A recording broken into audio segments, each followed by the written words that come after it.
I'm just going outside. I might be some time, but I'll be right back to you. Between the river and the railroad. Oh, I'm just going outside. I might be some time, but I'll be right back to you. Between the river and the railroad. Between the river and the railroad.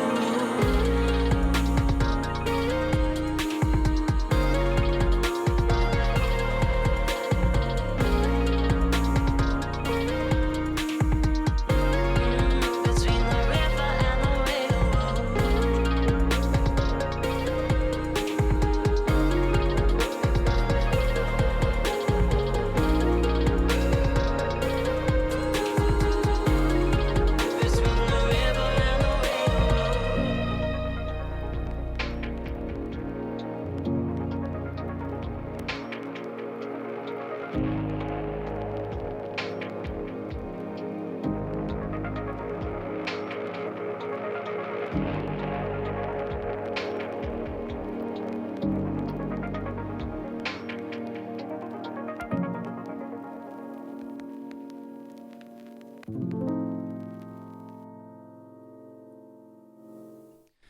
Hello and welcome to another episode of the 30-minute vocals podcast, where we aim to gain an insight into the perspectives of musicians from various disciplines when it comes to singing, recorded from my study and on Zoom with a guest. So today we have, wait for it, the artist, the producer, the drummer, and just the overall tour de force that is Richard Penn, also known as Tricky Dicky, of course. No relation to the other Tricky Dicky, but I'm sure you guys know that already. Yeah, How you doing, buddy? That's How you very doing? flattering. Thank you. Yeah, I'm good. Very I'm flattering good, thank you. indeed, yeah. Yeah. Also untrue. So, today we are going to talk about a few issues relating to singing, funnily enough. It's called the 30-minute vocals podcast, so we're going to be talking about singing. That's funny, isn't Awesome. Yeah. it? Yeah, so I thought what we could start with is an interesting topic when it comes to this sort of thing, which is the sort of technical ability versus feel debate, in the sense that there's a what's the word I'm looking for? There's a perception that some singers tend to want to showcase their individual ability to show how good they are, when actually what they should be doing is they should be adapting to fit whatever vision the producer or artist they're working with has in mind. I just wanted to ask your thoughts on that as a producer yourself. Yeah. So I think like this is something that it's not just for vocalists, it's for all musicians. Like in the music industry, something I've really noticed is that musicians and singers, they have this like I don't know if this has been used before, this term. It's like musical fetishism. Yeah. They're like, oh, listen to that like vocal run. Oh, that's sick. Oh yeah. I know exactly what you mean. And it's like, it is cool. Don't get me wrong, but it's like, do non-musicians feel the same way about it because they don't have the same appreciation for the skill? From my experience, I don't think so, to be honest. And so yeah. Oh, sorry. Go on. No. Continue, man. Continue. Yeah. Well, I think it's like, it's got to be skills that are tasteful and that skills that actually make your audience feel something. Because recently I've been doing a lot of research into sort of audience consumption and I think they listen to music not for the skill or anything. It's for the way it makes them feel, for the mood it creates. It's a very fundamental feeling. It's because the thing is, when you're coming from a non-musician's perspective, a lot of the skill that is shown that some musicians want to show, some vocalists want to show off. It's not really contextualized for them, because they've never been in that scenario or position where they've had to, or they've had the opportunity to do something like that. They listen to music for just the whole song, really, just the way it makes them feel, like you said, I think. And I think in terms of singing, I think the best singers, definitely, it is different for a live context, but for for a recording context specifically, I think when I have a producer hat on, I'm more interested to see what kind of tone and what kind of creative input you can bring, rather than your sort of, what vocal runs can you do, like if you've got good tone and you've got good technique and you're using that in a tasteful way, that's like, for me, the winning combo. I don't know. It's much more valuable than being able to do some Mariah Carey melismas. Yeah, exactly. On command. Because the thing is, it does. I think it does depend on the context. If there are some songs where that's appropriate and where it enhances the overall value of what you're doing. Yeah. But I think, especially when you're because what genres would you say that you work within most often? So when in a producer role, I'm so like it's pop, hip hop, and like Latin fusion and jazz and R&B. So I think in those kind of genres, it's quite it's really, the vocals are so central to the music and the composition that and then you focus like what kind of a vocal do you want, and there comes the collaboration process, kind of like, which vocalist am I going to get on this? And I think the key thing is having that individuality as a vocalist that kind of sets you apart from everyone else, because no one wants the same sounding singer on their song as like everyone else. I mean, it's like I think a vocalist I've discovered in the past year that I think definitely brings a lot of individuality is Moses Sumney. Have you heard of Moses Sumney? He was he was featured on James Blake's last album. He did a song with him, and he's very much sort of soul influenced. He doesn't really fit one genre, but his voice is unmistakably him. That's his unique selling point, his tone. It's impossible to think it's anyone else. But he manages to do it whilst enhancing the existing structure of the songs that he features on. Yeah, and I think that's a big skill that a lot of vocalists can do, but then a lot of vocalists maybe fall foul of from time to time, is the fact that you can express individuality within a set structure.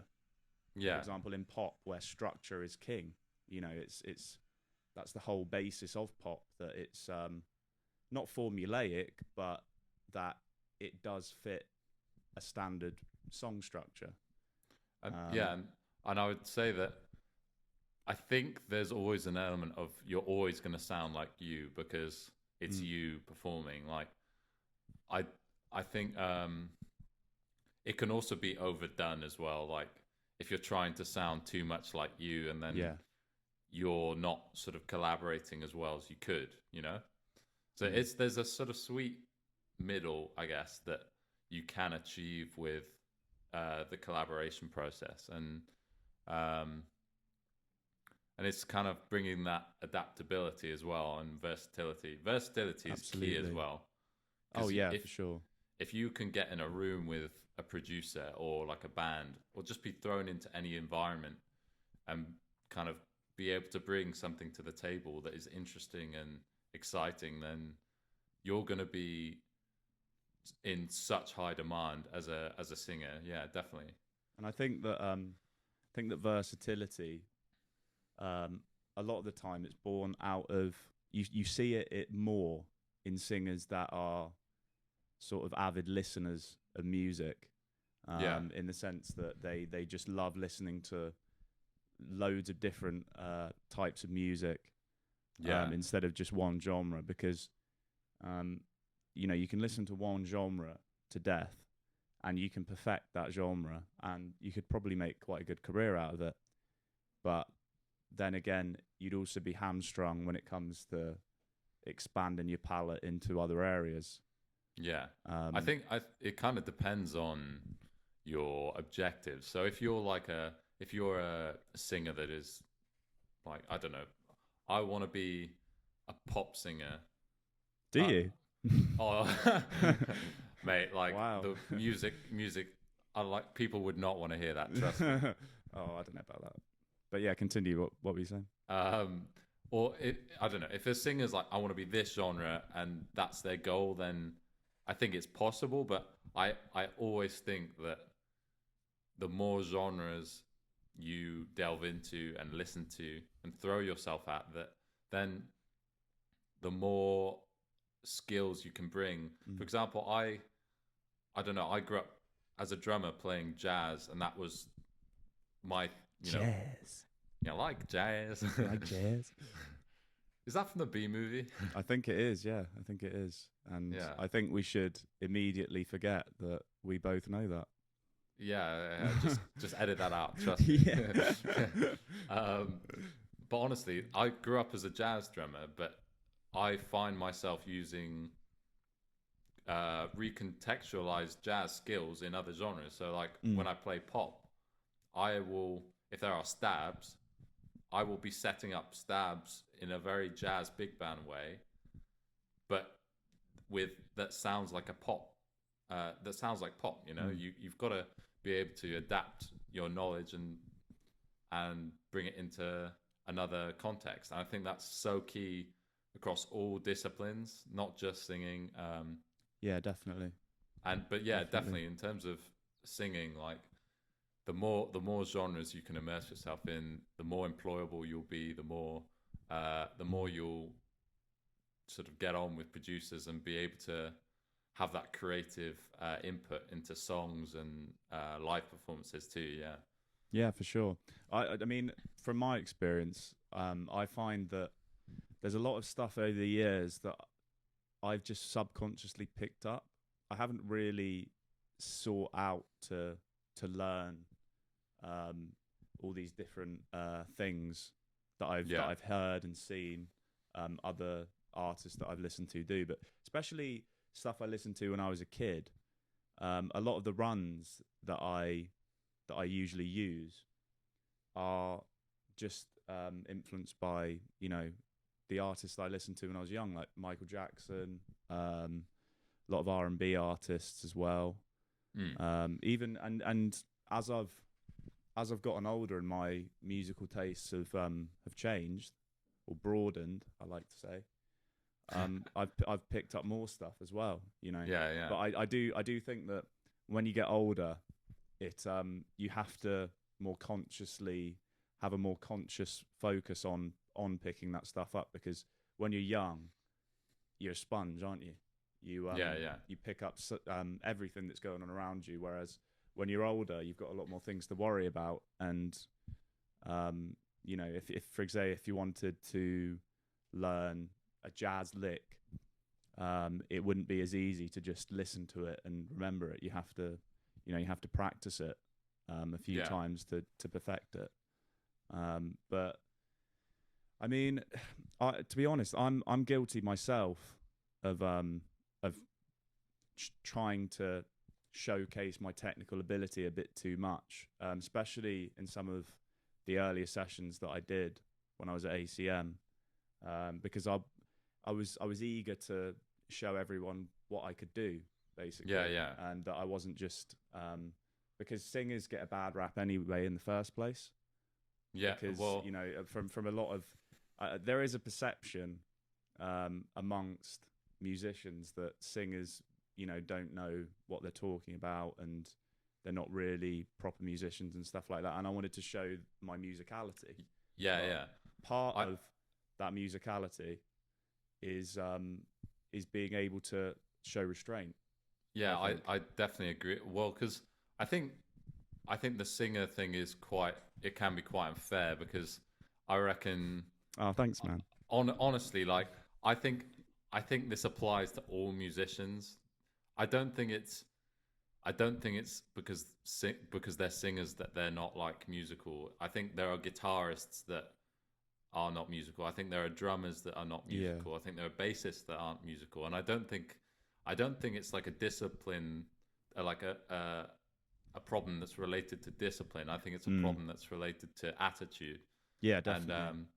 And so it's, I don't know. I think that I think like any musician, I think the singers that do best are the ones that have a music theory understanding, that have Yeah. a production understanding, and have an understanding of where they fit into the sound. Because I think it's so much fun to work with a vocalist who understands how to sing and interact with a band, because it just gives it that extra edge that without it, it's kind of a bit bland and a bit underwhelming. But when a singer understands where they fit in the sound, and they have a stylistic it's a awareness, million times better. Yeah, absolutely. it literally is just such a joy to play with and to record and collaborate. It is just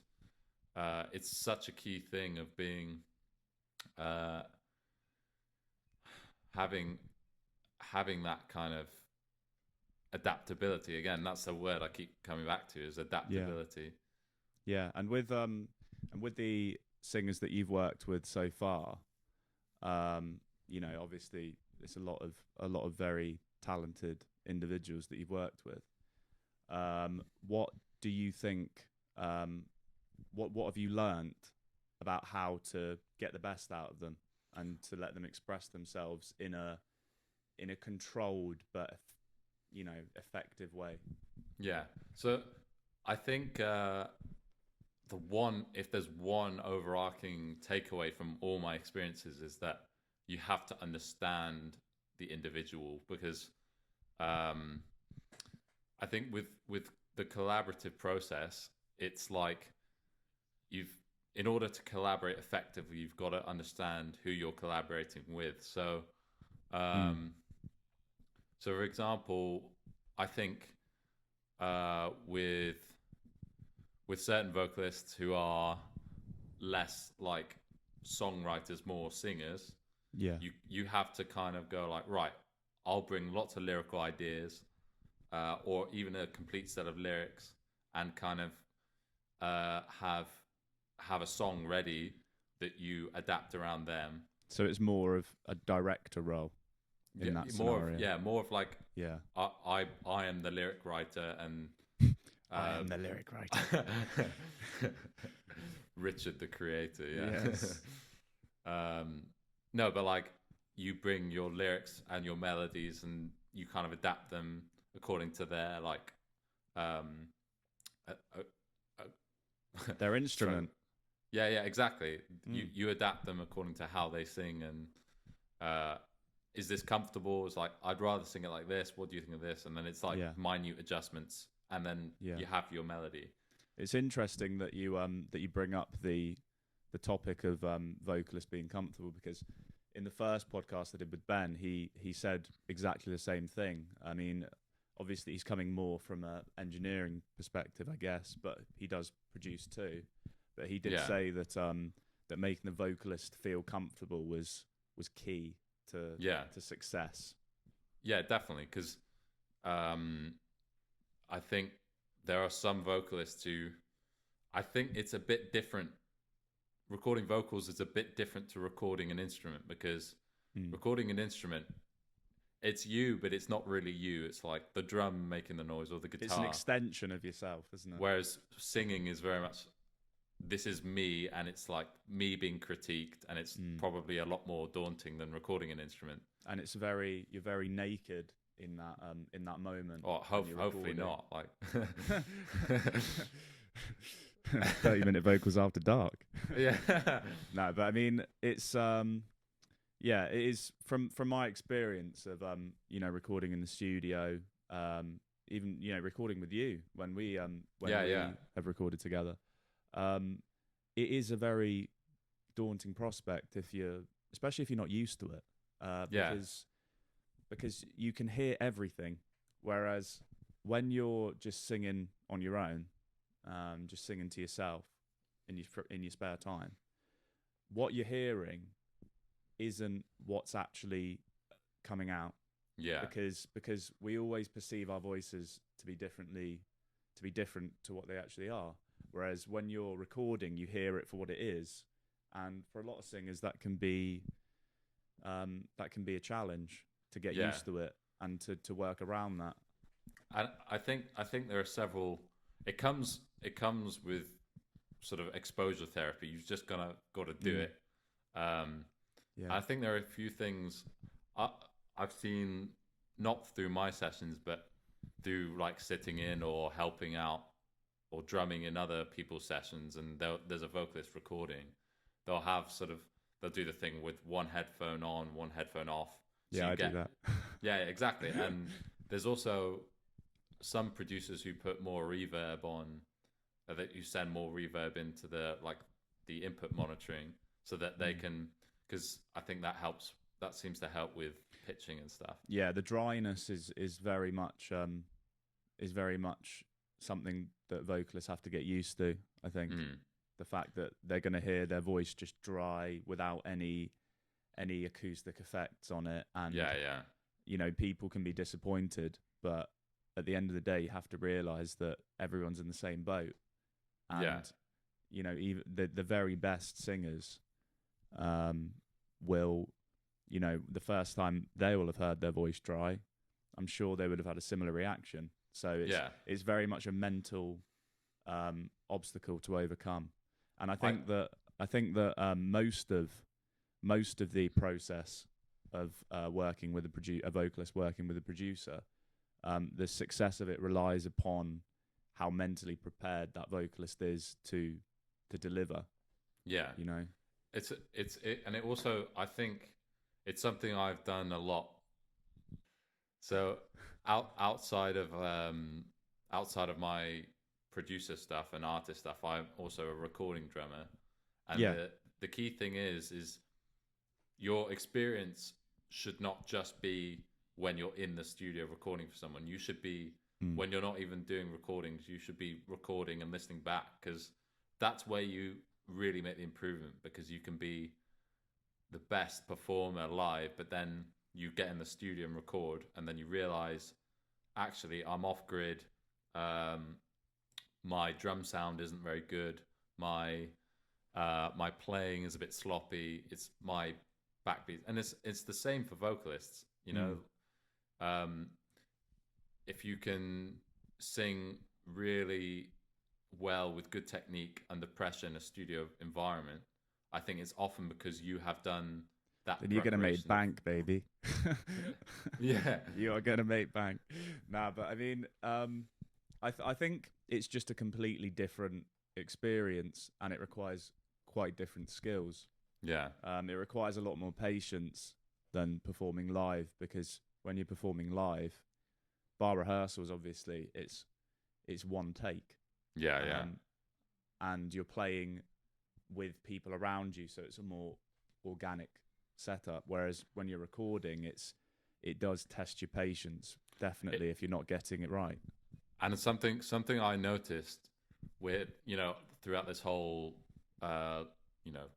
lockdown is that, so with the rise of the sort of visual, I'll film myself and record at the same time.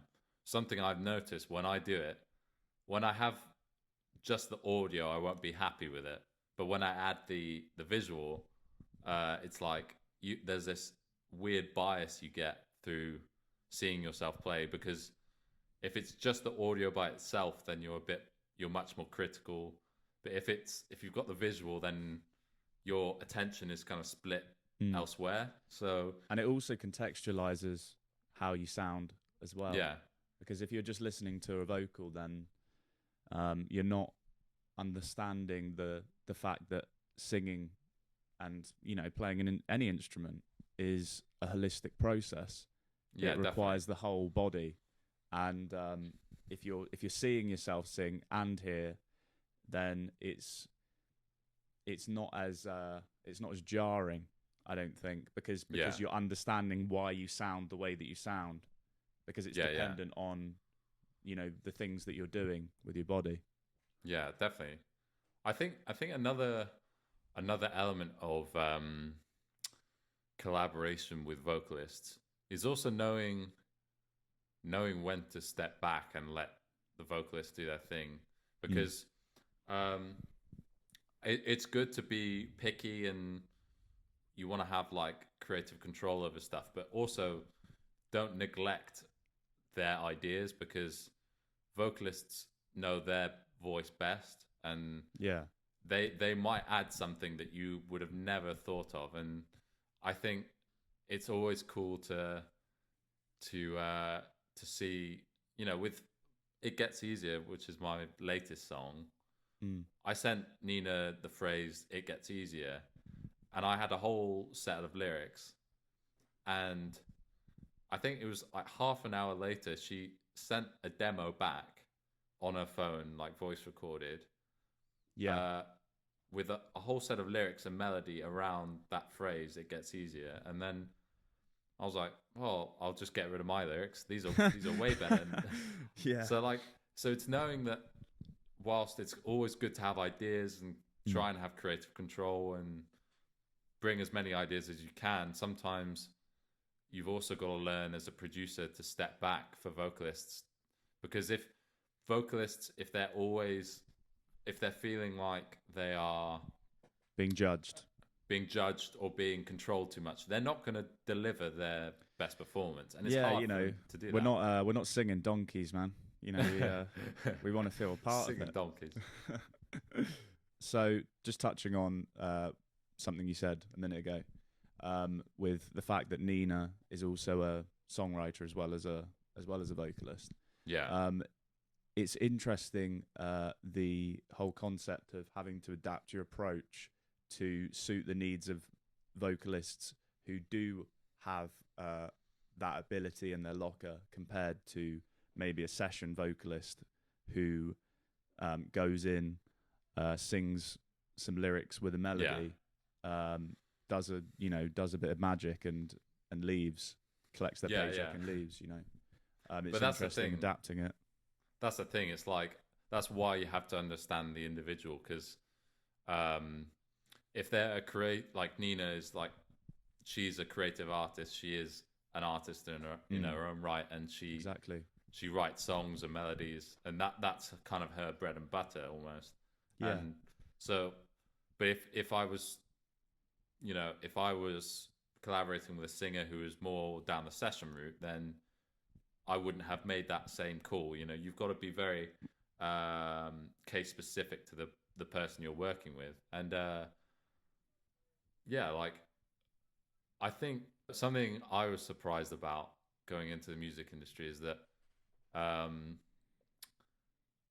there are some musicians who are, I think, more creative musicians who like kind of coming up with parts or writing. And then there are those who are like, here's the part, give me the part, I'll learn it, perform, bang, done. And they're more concerned with their ability. That gives them their confidence to go out and perform. The fact that they're so secure in their own ability. Yeah, definitely. And I think that is a clear that is a distinction that needs to be made, because you'll have performers who are asking, where's the part, where's the sheet music, where's the lead sheet, where's the stems, give it to me, I'll learn it, bang, done. Yeah. Or there are the singers who will be more kind of interested in what part can I come up with? What melody, what tone? Oh, I'll try this lyric I've been wanting to use. Who are more on the creative side, and I think neither one is more valuable than the other. It's just understanding the differences between the two that will determine how you collaborate as a producer with a vocalist, and vice versa. If you understand your talents and where you fall in that kind of spectrum as a vocalist, then you'll be a much better vocalist to collaborate with as well. Yeah, for sure. I mean, the recognition that these different groups of people, these different types of vocalists, require different approaches, I think is one of the best skills you can have as a producer. I mean, I'm not a producer myself, but I think most people can see that's the case. And on that, unfortunately, we have run out of time, Rich. Oh, awesome! Well, thank you for having me, man. Yeah, It's good fun. It's been good fun. Enjoyed chatting to you, gaining wisdom from your wise words. I'm not sure about that, mate. Don't stretch it. Well, I mean, I've enjoyed having you on the podcast today, and just before we go, just thought I'd mention that Rich's music is available on all streaming platforms, as obviously Tricky Dicky is his artist name. He's got 3 singles. Is it 3 singles out now? Yeah, 3 singles. Yeah. Platter, It Gets Easier, and Between the River and the Railroad. All great tracks, by the way. Please definitely stream them. And yeah, I guess we'll see you next time.